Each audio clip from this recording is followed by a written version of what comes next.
लगाम कसने के लिए नया ई गवर्नेंस प्लेटफॉर्म तैयार किया जा रहा है। बता दें कि शिक्षक में दर्ज होगी टीचर की अटेंडेंस, जहां छुट्टी, पेंशन और भत्तों की भी अब डिटेल्स मिलेंगी। वहीं 23 जून से ये नया सिस्टम चालू होगा, नया ई गवर्नेंस सिस्टम लागू होगा। विद्यालयों से गायब रहने वाले शिक्षकों की रिपोर्ट जुटाने में अब आसानी होगी। गायब रहने वाले शिक्षकों के खिलाफ अब कार्रवाई हो सकेगी और 1 जुलाई से इसी ऐप पर ई अटेंडेंस भी लगेगी। तो अब शिक्षकों को लेकर ये एक नया यहाँ पर ई पेंशन माफ कीजिएगा ई गवर्नेंस लागू किया जा रहा है, जिसे लेकर छुट्टी, पेंशन और भत्तों की जानकारी जो है शिक्षकों को लेकर अब डिटेल में मिल सकेगी। इससे आसानी होगी, शिक्षकों की अटेंडेंस को पता लगाया जा सकेगा और शिक्षक कितनी देर स्कूल से बाहर रहते हैं ये भी यहाँ पर पता लगाया जा सकता है।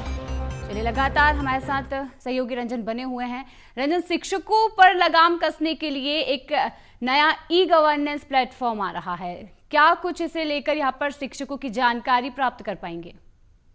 जी बिल्कुल, देखिए तो मध्य प्रदेश के सरकारी स्कूलों से हम लगातार शिकायतें सुनते आते हैं कि कई बार स्कूल में शिक्षक नहीं रहते हैं, जिसकी वजह से विद्यार्थियों को काफी परेशानी का सामना करना पड़ता है और विद्यार्थी सही रूप से जो है विकसित नहीं हो पाते, क्योंकि शिक्षकों की कमी हमें लगातार देखने में मिलती है।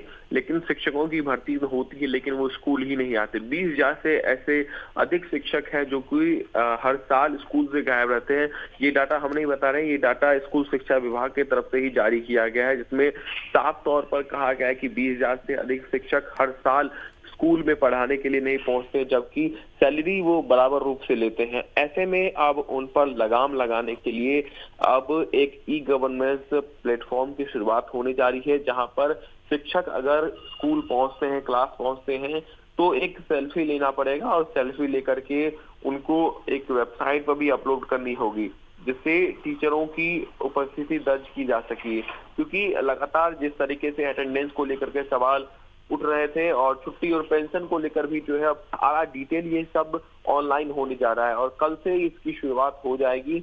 और इसकी शुरुआत के साथ ही हम कह सकते हैं उन शिक्षकों पर लगाम लगाया जा सकेगा, खास करके जो शिक्षक स्कूल के नाम पर मोटे पैसे वसूलते हैं लेकिन स्कूल नहीं जाते हैं।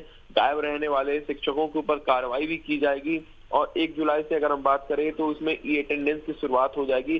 कल से ये सिस्टम लागू कर दिया जाएगा और उसके बाद से 1 जुलाई से हम कह सकते हैं इससे अब अटेंडेंस भी लगनी शुरू हो जाएगी, जिससे हम कह सकते हैं कि खास करके उन शिक्षकों पर कार्रवाई की जाएगी जो कि काफी लंबे समय से शिक्षा विभाग के साथ, स्कूल के साथ जुड़े हुए हैं लेकिन स्कूल नहीं आते हैं। तो ऐसे में कह सकते हैं कि बड़ी पहल है और इससे सीधे तौर पर बच्चों को भी फायदा मिलेगा। बिल्कुल, जिस तरीके से शिक्षकों की शिकायत मिल रही थी रंजन, उसके हिसाब से अगर देखें तो ई गवर्नेंस प्लेटफॉर्म बहुत जरूरी हो जाता है। फिलहाल तमाम जानकारी के लिए बहुत बहुत धन्यवाद।